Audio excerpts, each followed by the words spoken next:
Deyarli 80-90% uyini remont qilayotgan odamlarni mana shunaqa akril va led panellarga ish tushyapti, lekin bularning turi shunaqa ham ko'payib ketganki, qanaqasini olish kerak, o'tganda nimalarga e'tibor berish kerak degan savollar ko'payib ketgan. Videoni oxirigacha ko'rib tursanglar, sizlar bilan birgalikda shu savollarga javob topamiz. Ketdik. Xo'p, biz bu videomiz uchun asli bitta firmaga tegishli bo'lgan, lekin ikki xil narx va sifat diapazonida bo'lgan Voltage hamda Ztech brendlarini tanlab oldik. Va bularning korobkasidan birinchi ko'rinadigan farqi Voltagega 30 oy, Ztechga 12 oy garantiya hisoblanadi. Xo'p, bularning ikkinchi farqi bu albatta ularning material sifatida bir-biridan ozgina farqi bor. Ko'rib turganinglar, bunisi Voltageda bunaqa stopli qilib chiqarilgan, yurib ketmaydi. Ztech ham o'zining narx diapazoni uchun sifati yaxshi ishlab chiqarilgan albatta. Xo'p, bu svetilniklarimizning eng muhim farqlari bu ularning xarakteristikasi bo'ladi.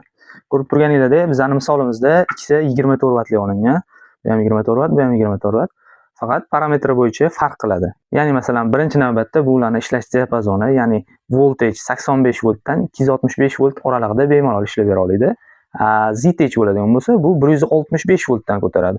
Keyingi parametrimiz bu bizda output, ya'ni ushbu drosselimizni svetilnigimizga chiqarib beradigan toki 70 voltdan 116 voltgacha va 290 mA 5% pogreshность bilan o'zida tok ushiydi. Ztechimizda bo'lsa shu ko'rsatkich 175 dan 185 voltgacha tashkil qiladi va 115 mA tok ushiydi o'zida.